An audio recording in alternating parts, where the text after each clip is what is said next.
In this video, we talk about tuples in Python.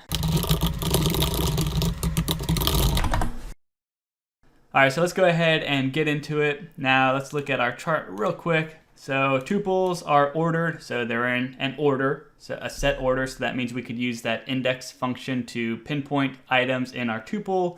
They're also immutable, which means we can't add to it, subtract from it. We can't reorganize the order of the tuple. Like what it is what it is what it is. So those are some things to note about the tuple. And let's come over here and write that at the top here so we remember tuples are ordered and immutable.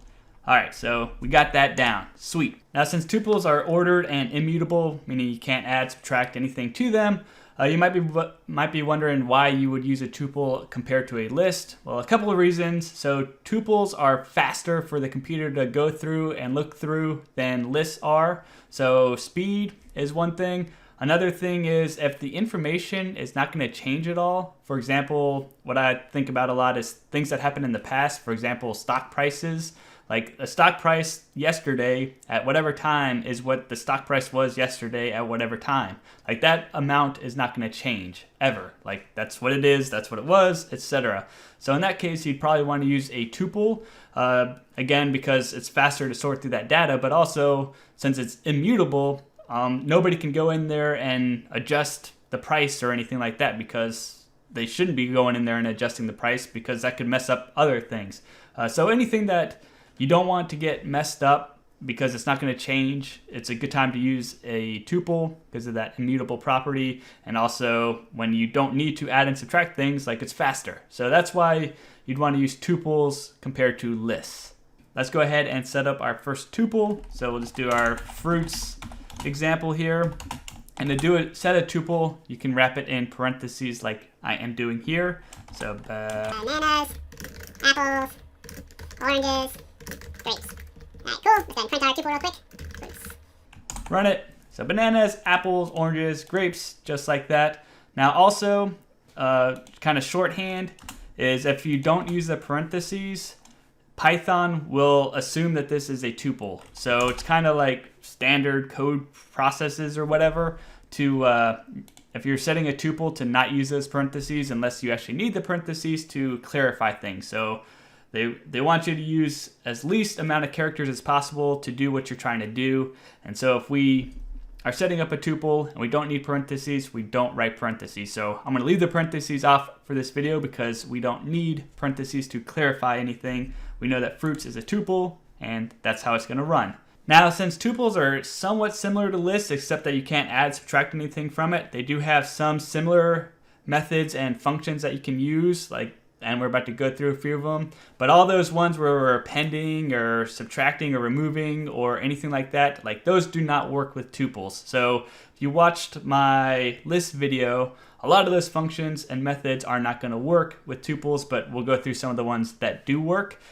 First and foremost, we can of course print out our tuple like you see right here. And since tuples are ordered, we can use the index feature or function to pinpoint an item inside of our tuple. So if we want to do fruits and 1, we can print out apples just like that. We can also do our slices. If we want to go ahead and slice our tuple, we can slice it.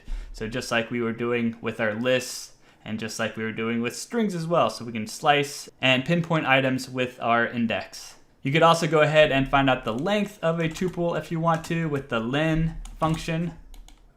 So len, and wrap up our, gotta do the right, there we go. So 4 items are in our tuple here. So len, length works with tuples.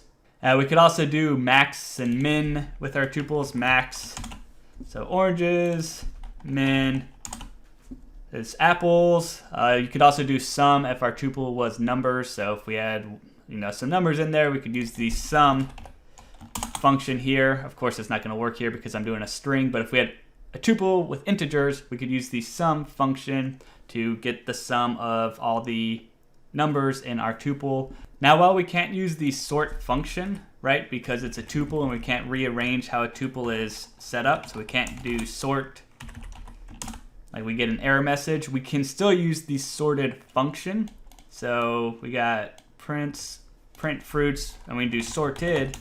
So we have this function here where we can organize we get to put it correctly, where we can sort our tuple, but as you note, it doesn't change the actual order of our tuple, it just changes the output of our tuple, whereas the sort method actually changes our tuple, but it doesn't change our tuple because tuples are immutable, right? So hopefully that's making some sense. You can sort the output, but you can't sort the tuple itself. And then you can also use the in clause to see if an item is in a particular tuple. So bananas in fruits.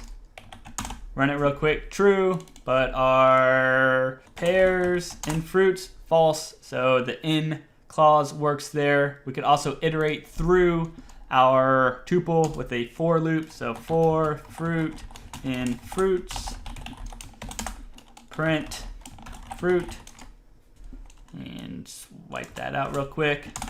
So boom, bananas, apples, oranges, grapes. And so that pretty much concludes our video here. If you found it helpful in any way, shape, or form, I appreciate any sorts of likes, comments, subscribes, anything like that. And I hope that you have a great rest of the day.